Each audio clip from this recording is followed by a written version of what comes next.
Hello guys and welcome to a brand new video. Today I'm here with Lupin the Third, the woman called Fujiko Mine, episode number 7, reaction. Alright, the previous episode we had a little confrontation between Fujiko and Oscar, and they were like infiltrating this like school, and Oscar also infiltrated there, trying to lure in Lupin because Fujiko's there and captured Fujiko, and Lupin comes in ultimately saving Fujiko, and yeah, and we also got to see Fujiko also had tricked Oscar into getting one of the lockets that he had, which was one of the key like things that they needed to get their hands on that thesis, and all together, yeah, Lupin and Fujiko won against Oscar, and yeah, like that was what happened, and Oscar is obviously frustrated the fact that Fujiko was able to outwit him and stuff like that. So yeah, that's what happened. Let's see what happens in today's episode. This is episode 7. Let us begin. I'll be putting the subtitles when the timer here. Sync it to whichever is your preference, and let's get started. Right, here's the countdown. 3, 2, 1, go.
Garib Sante detention facility.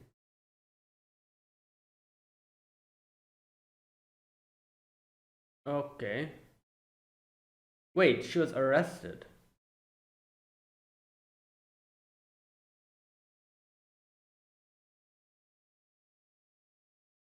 Trespasser.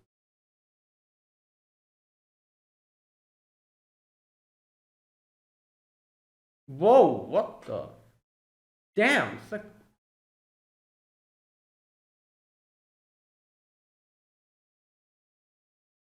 Wait, what the? That is not how Rupan does stuff. Who is that? Okay.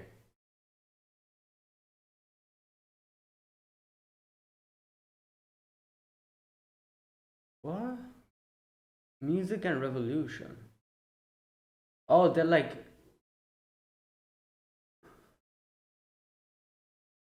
capitalist. Oh, okay, okay, yeah, yeah. Oh, doomsday clock.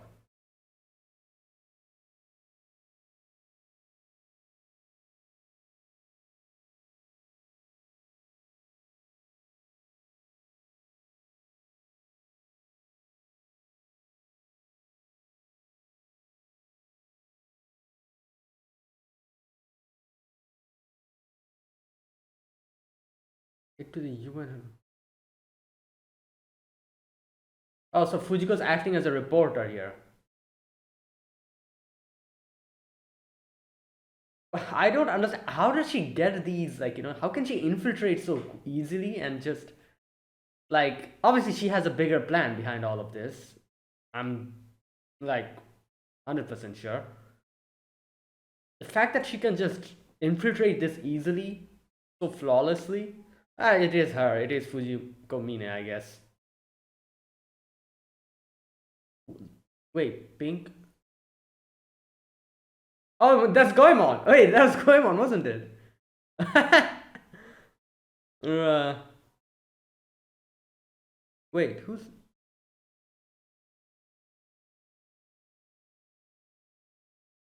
Hmm. True. Damn.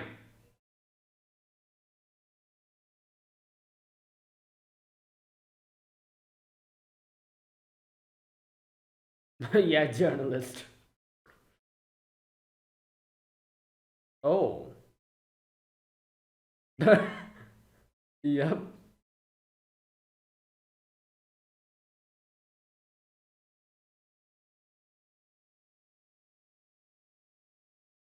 Yeah. Okay. Oh, there she is.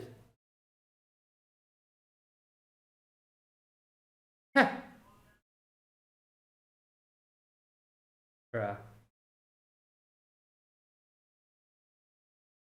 Hmm. 2 weeks later. Okay, present day now. All right.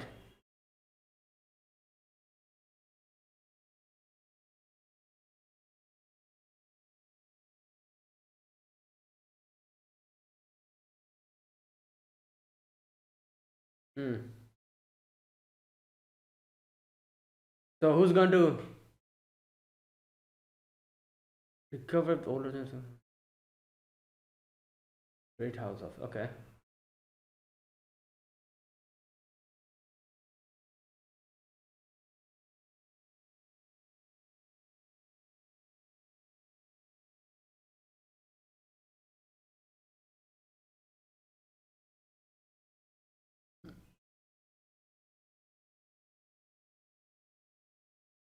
Royal troops.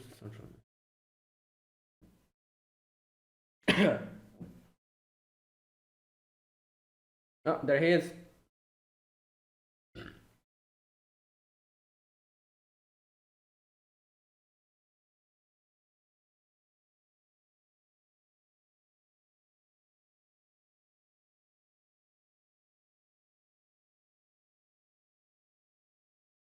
Hmm.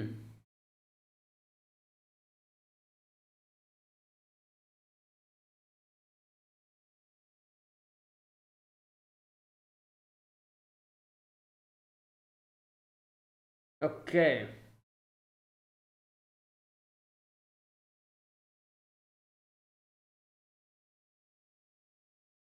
Oh, there he is. Going on.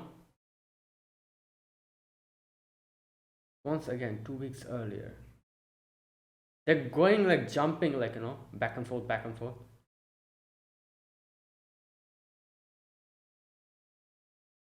Wait, who's that?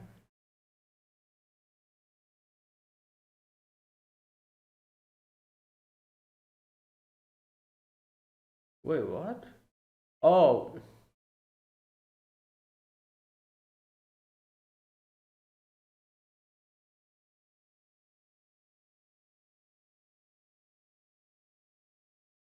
Hmm.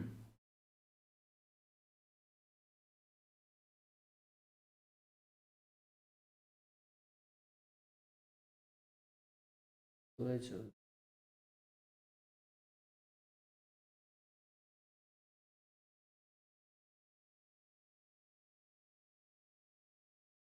Hmm. Yeah, the rewards of resolution. Yeah, samurai. Hmm. Interesting. I have an actual. What the hell, man? Oh my god. When did they sneak in? Hmm.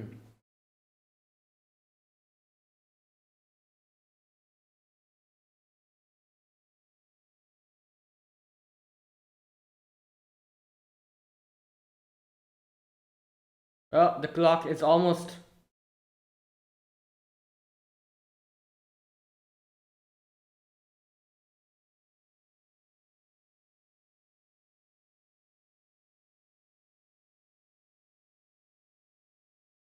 Damn.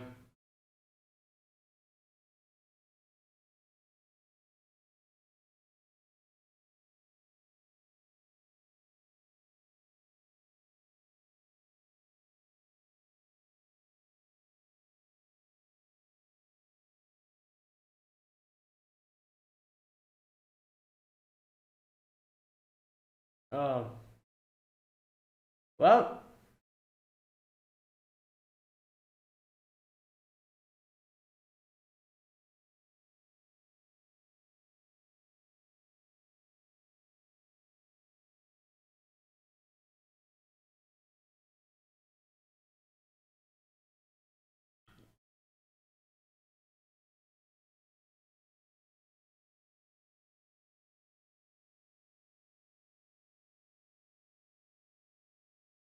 yeah, but because they've, I see.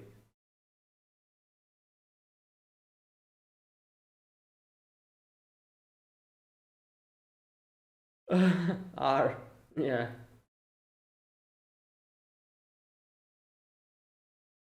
hidden oil field. Hmm.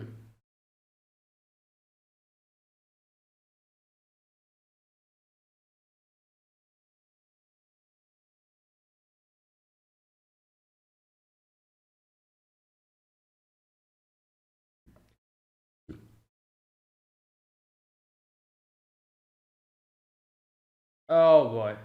There we go. Yeah.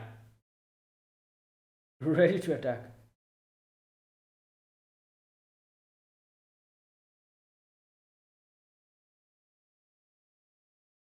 Oh.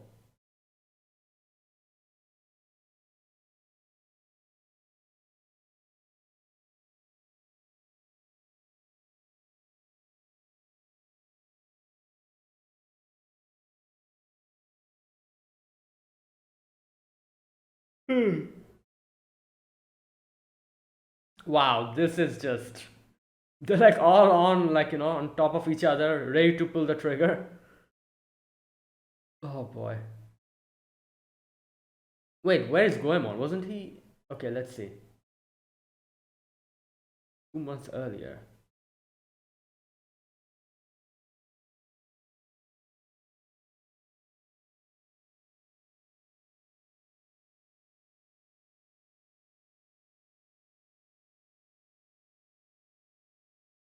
Hmm.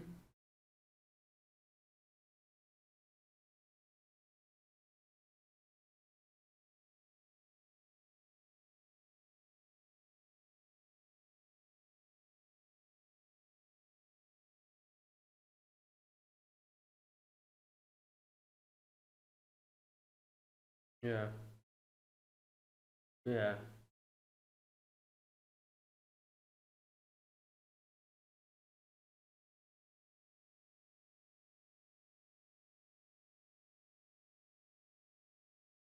They can threaten the enemy.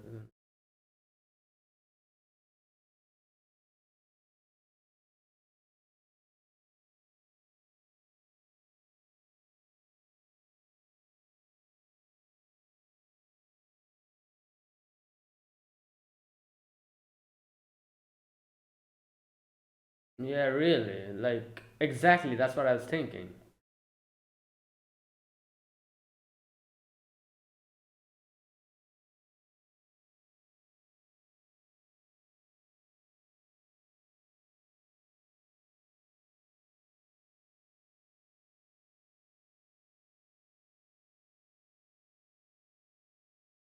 Hmm.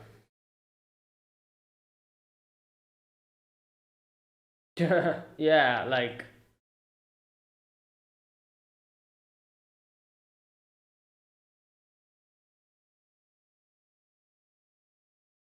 yes, space over the 2 months later. Okay. Right.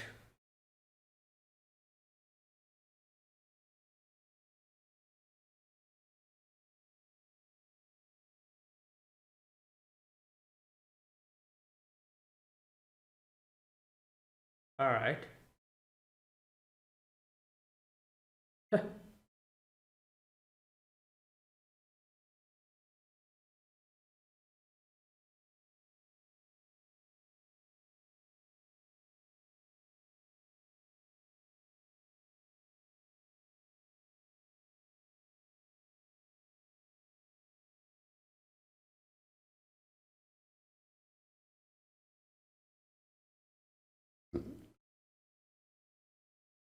One.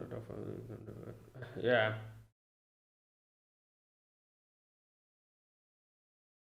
Damn.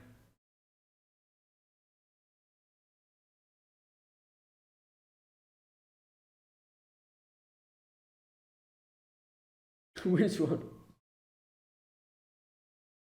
Okay, here we go.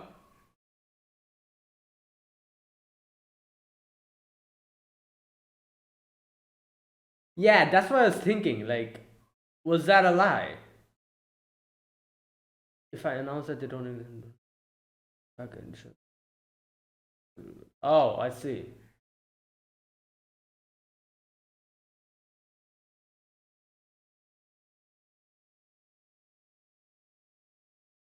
It's ridiculous.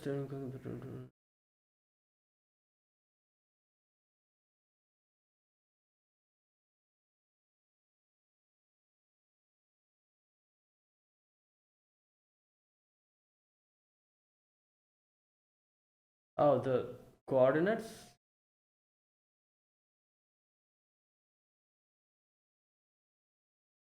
Okay,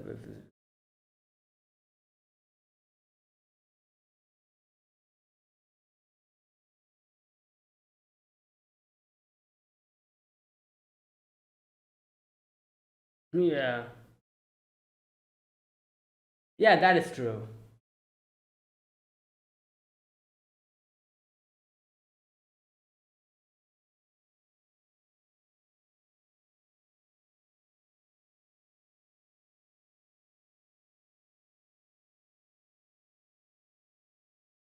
I don't want us to become the trigger for World War III.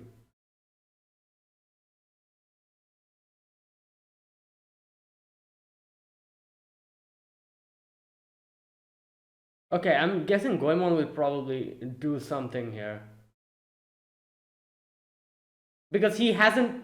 He hasn't. Oh my god! I feel like it's going to be Goemon.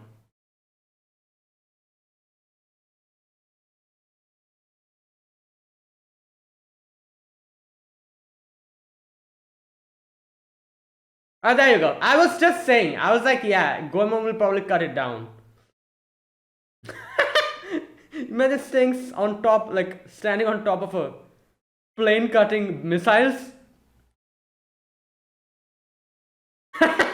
Bruh. Well, he has cut a plane before in half, if I remember that.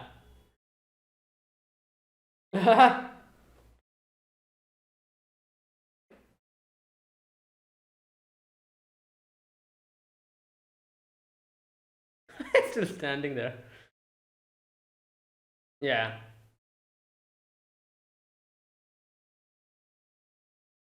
What is a samurai doing on a plane? Wait, who is the one who's flying the plane?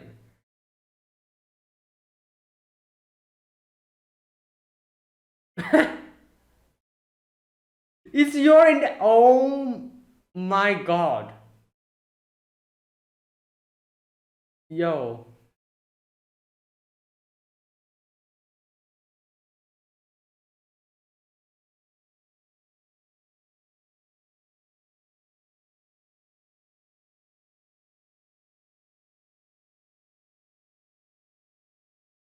Bruh.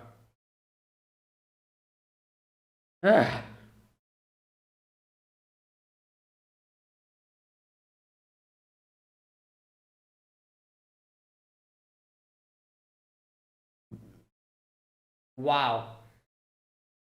That is.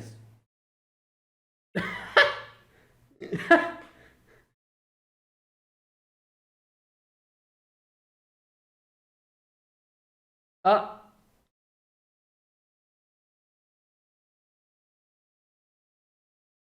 Come on.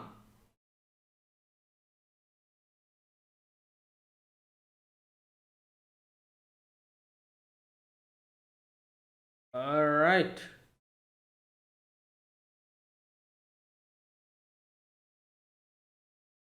And we're off. There you go, the doomsday clock. Yeah, there you go, it went back.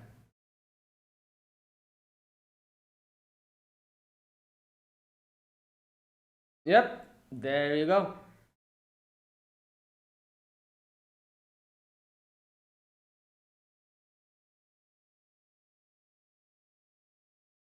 I'm a rock star.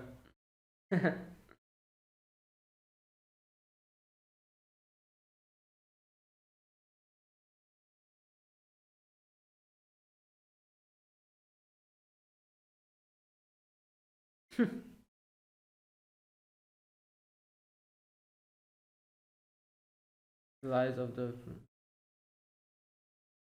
existence of oil field. Oh, there you go.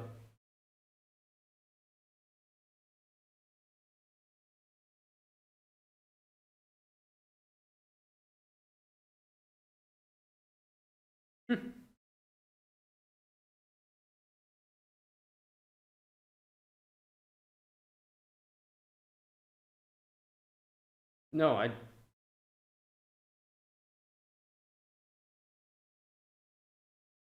instances. Yeah, she just does what she feels like. No, that's real aim was a location.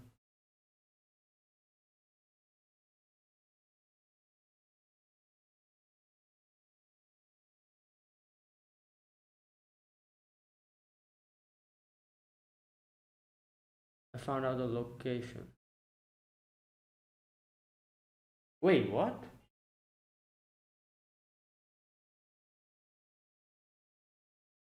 Oh, I see. Yeah, he did say that he wanted like beaches.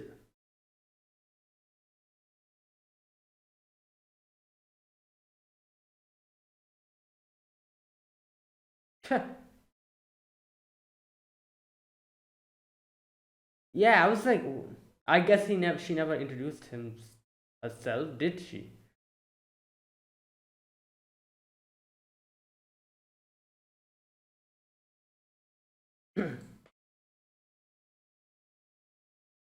Hmm.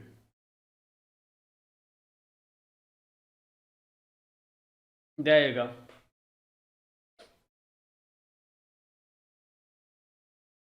Interesting.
Hmm.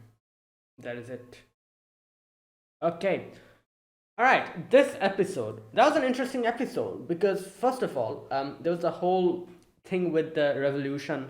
Fujiko being at first like like she was, I guess, being sent as an assassin, and then she decided to do her own thing, and it seems like obviously he also knew. Wait, what was his name? I think Fidel Cas. Yeah. Wait, isn't that? Oh my God, is this? Just a minute.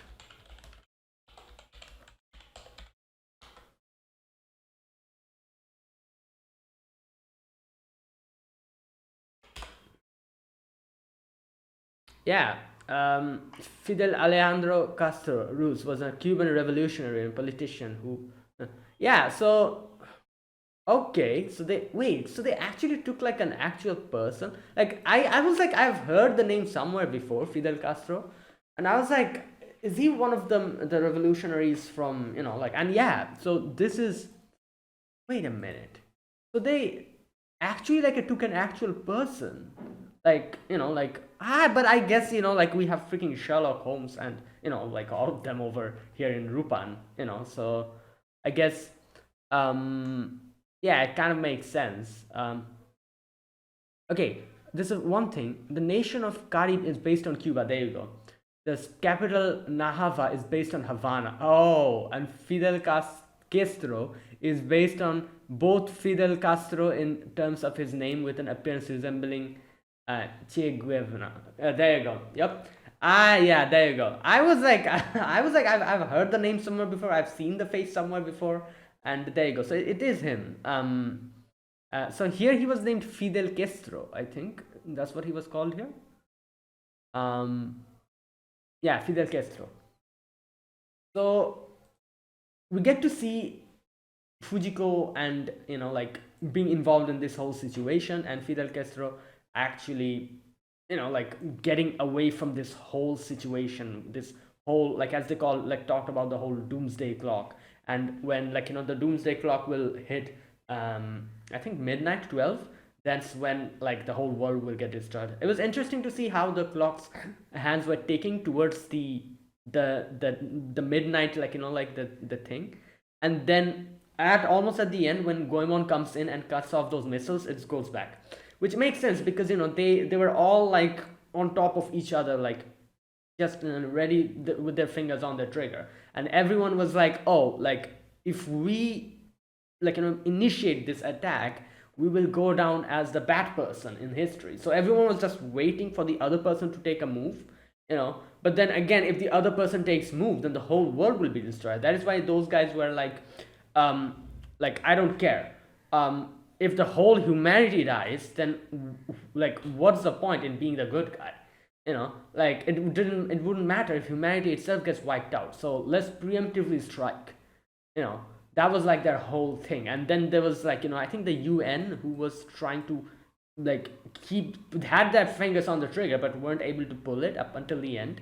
And that's when, like, when like, they pulled the trigger and the missiles came in.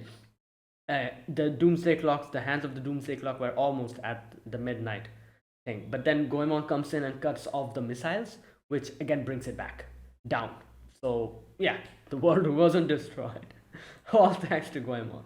And yeah, and also, Fujiko. Okay, this another interesting thing that happens in this episode is that, usually we get to see, most of the time, like, the people that Fujiko is associated with, at the end, they show their true colors. This guy, however, was in the gray zone, you could say. Like, he did trick and do a few things which was kind of like, okay, that's interesting. But at the end of the day, as he says, that he just wants, like, a place where he can just peacefully be there. And you can see in the end, Fujiko doesn't assassinate him. And when Goemon is like, oh, why did you not do it? You fall for him. And she says, like, oh, like, I don't like rock stars. And she moves ahead. And Goemon also says another thing. Where's that part? It's an appropriate final act, since in a sense you served justice. So why did you do it? Do you intend to quit your line of work?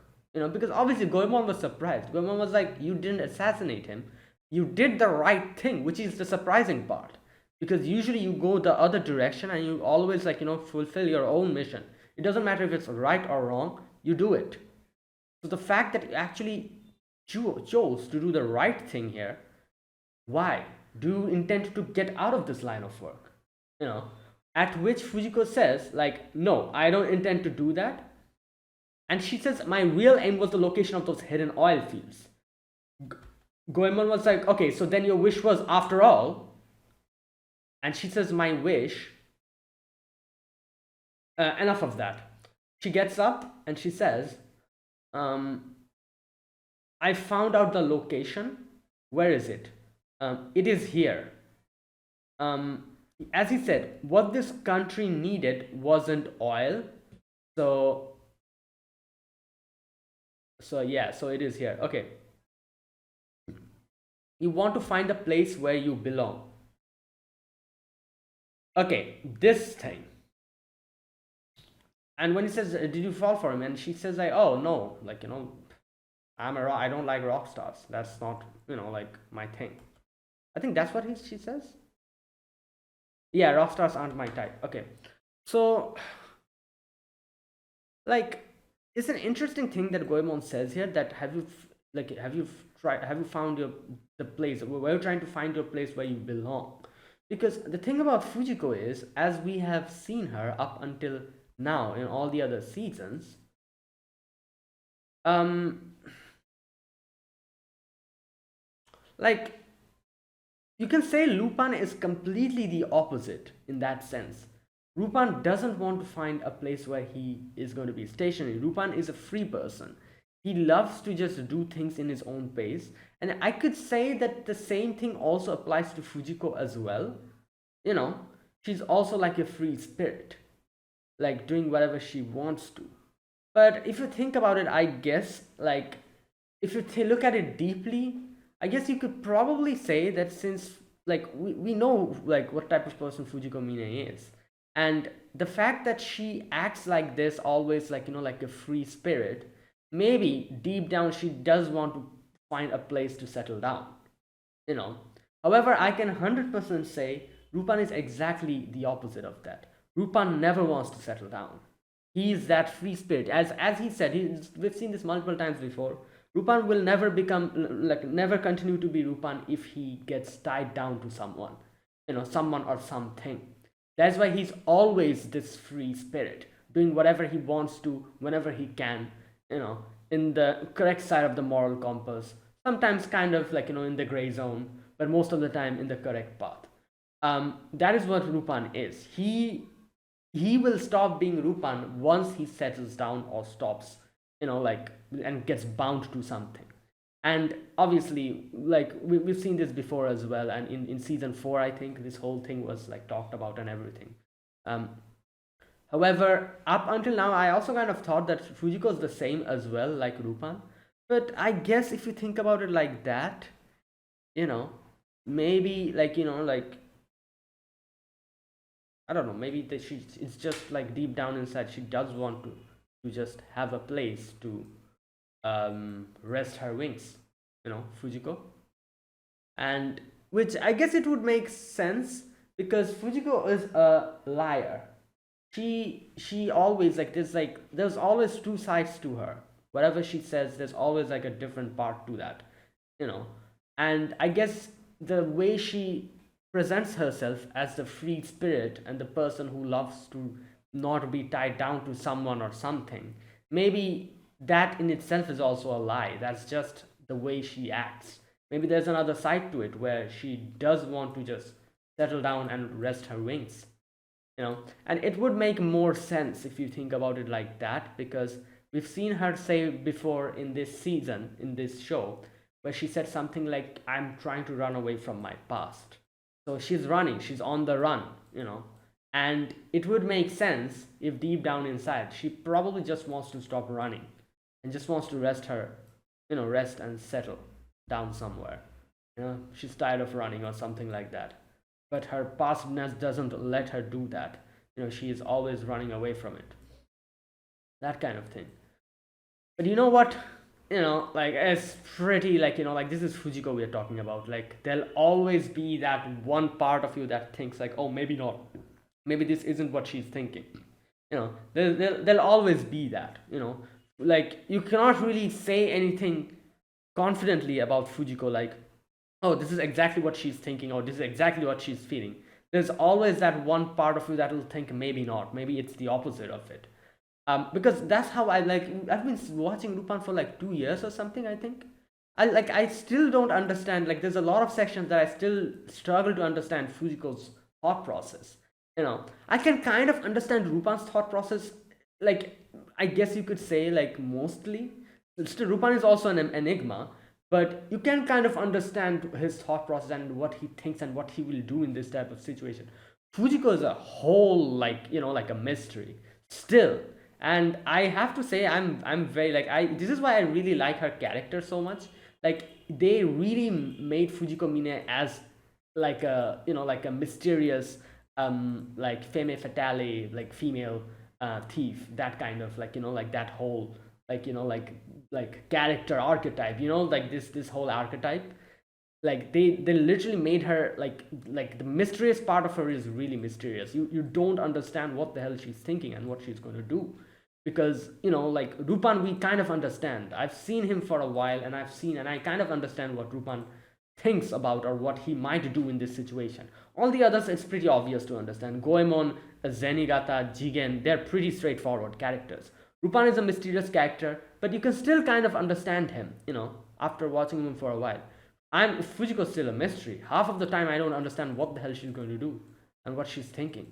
And that is actually pretty impressive, you know, because like like props to like this like Fujiko Mina, like she's still mysterious, and like I don't understand like so many things. Like I said, up until now I just thought that Fujiko is very similar to Lupin in that aspect, where she wants to where she wants to be free and just like move around and not be bound or like to something, or not settle down somewhere or something like that. But today's episode made me think otherwise. It made me think maybe that in itself is a lie. Maybe she acts like that, and and it would make more sense because she talked about his past. She talked about running away from her past. So it would make sense that she would now want to settle down somewhere. Unlike Lupin, who is the complete opposite of that. Yeah, so anyways, but like that was a great episode. And yeah, that was there you go. That was right, like that was interesting. And yeah, it took me a while to properly understand this episode because of the like the whole political like the direction that this went. It took me a while to understand what the hell is going on, but by the end of it I was able to understand and like what was going on and what exactly happened by the end. And yeah, there you go.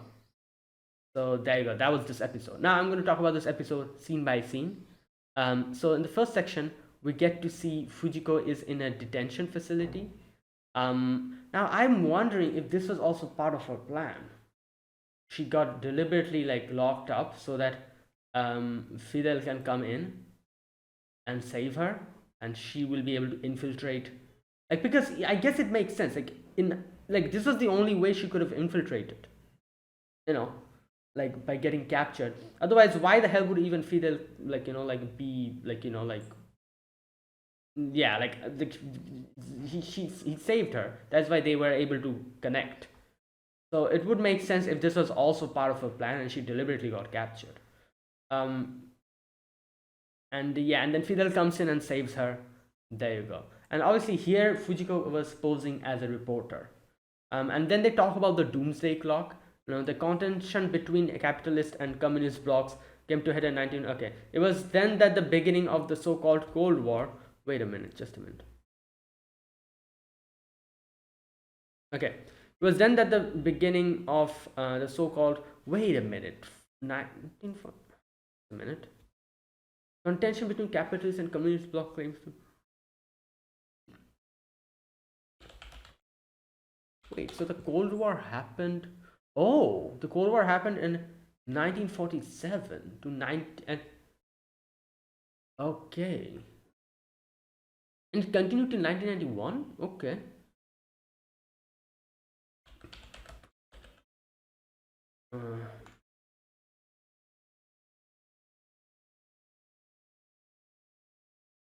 Interesting. You know why?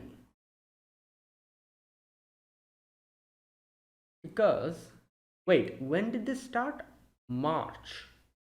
Oh, because like India, in India, we also got independence in 1947. So I was like, okay, interesting. I didn't know that. So the Cold War also started in March 1947. Okay, interesting. So yeah, the contention between capitalist and communist bloc came to the head in 1947. It was then that in the beginning of the so-called Cold War that the clock was created to count down. The time remaining until the end of the world. When its hands strike midnight, yeah, world would be destroyed, supposedly. So there you go, they kind of explain that, and here they explain about a small nation in Central America named Carib in so this was Cuba. And Bloodstained Vow is the revolutionary organization that overthrew the dictatorship its leader Fidel Castro now has appeared, which is obviously Fidel Castro. Um, Fidel, not Fidel, sorry, Fidel Castro. Hereafter, he will head to the UN headquarters to deliver a speech, most likely proclamation of an independent communication nation. Mine Fujiko, okay, there you go. Yeah, and then we get to see Goemon come in, and he has been hired, and he's like, I'm not going to work as an assassin, it is against my principle. Yeah, and then they get to see Fujiko. Obviously, Fujiko is infiltrating, obviously. And she was working for them. So seeing Goemon sees Fujiko, and he's like, wait a minute, so she's still doing these type of things. And Fujiko then comes in and talks to Goemon. Interestingly, how they were kind of jumping from present to past to present to past. So we get to see here 2 weeks later, present day. These two. We can threaten them by keeping Carib's nuclear missiles. Yeah, there's this politics going on, the whole nuclear missiles thing and all that, and then United States of Americana, Great House Office. Yeah, it must be addressed before the revolution went over the media at UN. All these things, like they're thinking about what to do, and one of them was like, oh, I don't like the fact that we're the fact that we'll hire an assassin to do this and that, all that stuff, that they're talking about, and the doomsday clock is ticking, and then we get to see Fidel is like, oh, I'm going to head to the UN now, and he meets with Fujiko Mine, and yeah. So before that, 2 weeks earlier, we get to see Fujiko talks to Goemon, and I'm guessing she probably gave Goemon the instructions to do this and come on a plane to help us out. That's what happened later on. I'm guessing that's what she said. While now in present, she is in the plane with Fidel Castro, and they're talking about those different things. Okay, revolutionary leaders must sacrifice everything they have and not expect any financial compensation. Only then can a true revolution come about. That's the way things work. That Fidel says that. Because that is quite idealistic. A revolution is to embrace ideals. You weren't born in Carib, but South America, right? Why are you so dedicated on this revolution? And he says, it is a pledge to the people of Carib who took me in and believed in me. And it is justice. Okay, yeah, all that's stuff that they're talking. She talks about samurais and stuff, and he's like, yeah, we are samurais. And then these these guys come in with the guns, and they're like, yeah, they took Fidel Castro as hostage, and they have one condition: political asylum until our administration is restored. So the pilot is like, we don't have enough fuel, so he's like, oh, then refuel it midair. Like, I don't care, unless and until you guys want to die. Okay, so yeah, now over here, the big ones, the big shots, they are looking at the situation, and they're like, their plane has been hijacked. What should we do? They sent in a few fighter jets as well, and not only that, yeah, it's like they have their fingers on the trigger almost, who's going to shoot first, that kind of situation. So Fidel is apologizing to Fujiko, and he's like, I'm sorry, I just dragged you into this nonsense again. So, and yeah, now these guys, these hijackers, they're like, oh, bring us to that one, they want to get out of here, obviously, and then they also want the coordinates of the oil field. And Fidel is like, oh, it's a lie. That was just a rumor that everyone here we go, it's a mistake, it's just a lie they fabricated to have upper hand in negotiations. Now they're not listening, they're like, oh, you're lying, this is a lie. Anyways, so he's like, okay, whatever, you're still coming with us, and the feeling has ended. They're still in midair, obviously, and in comes the Red Stars. yeah, so there's like another, like, like, I guess you could say, another party who gets involved in this whole situation again. And again, everyone has their fingers on the trigger. Here, like, one party is like, oh, we don't need to negotiate, finish them off. However, he's like, the guy, like the president is like, if we allow our respective egos to clash here, it'll trigger World War III. I don't want that. While the other side, they're like, oh, if they make any suspicious like moves, attack. So there you go. Who's going to pull the trigger first? That kind of thing.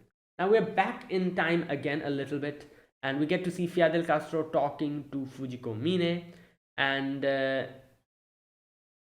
yeah, and everything is peaceful, obviously. And Fujiko's like, like, are you doing this for your ideals? Ideals aren't why the world is paying attention to this revolution of such a small country. You do know that, don't you? Yeah, it's the worth of your hidden oil fields. And he's like, oh, I understand. Sometimes our duty is both glorious and unpleasant at the same time. Mine Fujiko. And you can see he cuts the cigar cutter. He keeps it in his pocket, obviously, which later on comes to help, as we get to see. And the Union is only supporting you so that they can threaten the enemy by placing nuclear missile bases in their proximity.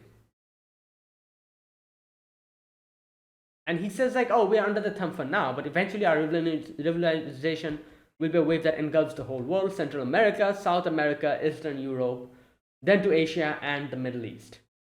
And Fujiko's like, oh, it's really revolution what you're after. You just want, it seems like you just want to make chaos. And he says that, okay, I want to dance as I wish. That is all. Okay, so obviously you can see he is suspicious, and he's like, oh, you're just here to find the coordinates of the oil fields, aren't you? You're not a reporter.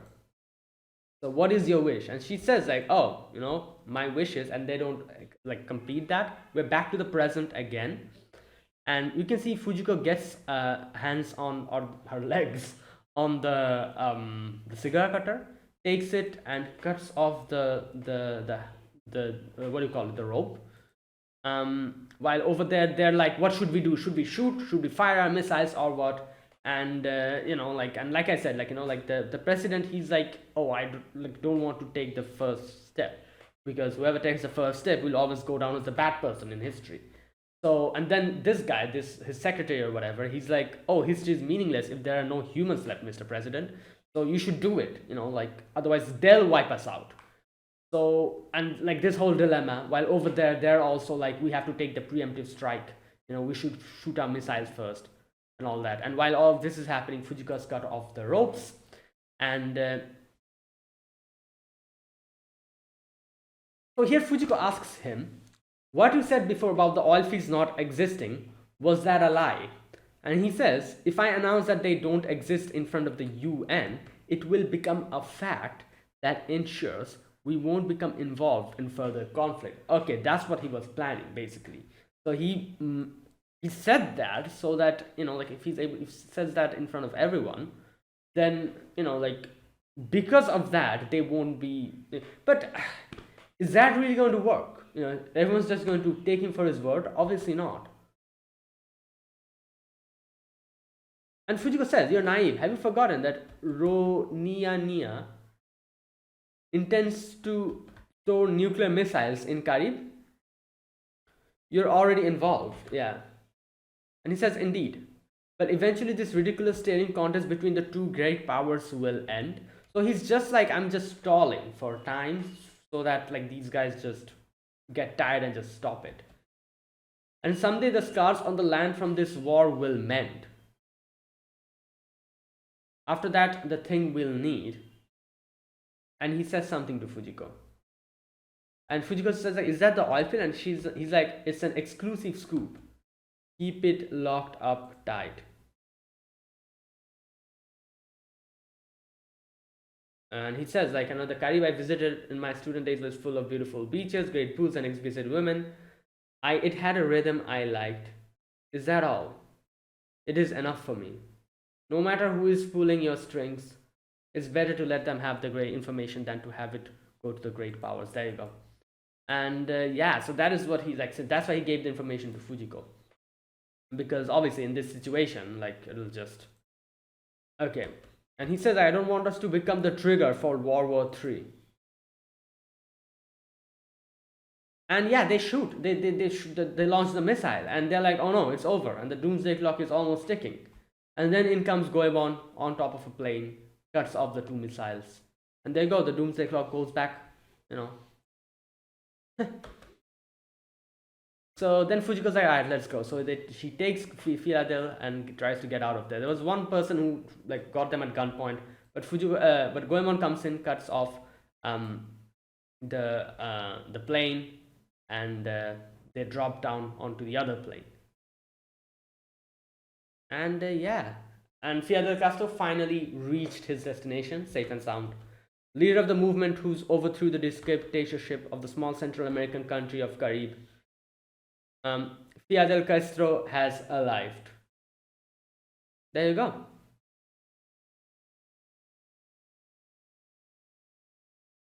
So he's like, oh, everyone's waiting, and Fidel's like, oh, I'm a rock star now. And he gives his speech and everything. And while all of that is happening, Fujiko is in this beach with Goemon. Okay, here we go. This one thing. After the Comrade Fiadel's talk, the lies of the previous government about the existence of oil fields were exposed. He did say that he's going to do that so that other people don't involve them in the conflict, and he did that.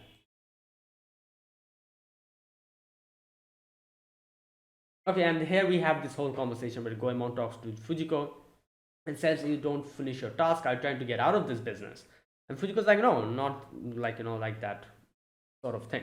My real aim was the oil fields. And, and he's like, so where is it? And she's like, oh, it's here. And she says, as he said, what this country needed wasn't oil. So,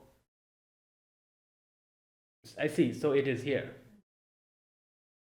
You want to find a place where you belong. Yeah, and then she introduces herself properly as Mine Fujiko, and then she leaves. Like I said, as Goemon says, like you just want a place to settle down, and something like that. So yeah, there you go. So that was this whole episode. One thing, you know what? I'm just going to check something. Here we go. Fujiko actually was contracted to assassinate Fidel. Obviously, we all understood that, but she ended up liking him too much, so she abandoned her task. And she ends the episode by revealing her true name to Goemon, along with the fact that Fidel's oil fields were merely the beautiful beaches that made him fall in love with this country. There you go. Yeah. So that was it. So yeah, I did understand it correctly. I was thinking like, so obviously the oil fields that he was talking about was, as he said, the beautiful beaches, the music, the people, like basically this country in itself, like that is what is precious to him. And I was thinking, obviously, that was what Fujiko said in the end to Goemon, and I was kind of thinking maybe I'm looking too much into it. Maybe there is actually an oil field. That's why I tried to, I double checked it. So no, it is, like, I was correct in thinking that. Yeah, so there you go. Okay, wait a minute.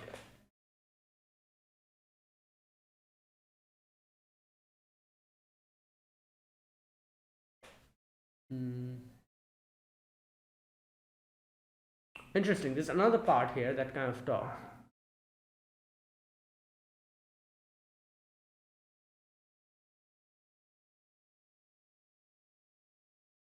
Right. No, this is not really.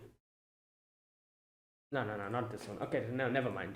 Okay. Anyways, so yeah, there you go. So that was this episode. So yeah, so I did understand it correctly in the end. I was thinking maybe I'm looking too much into it and kind of correlating the oil fields to be like, but no, I was correct. Yeah.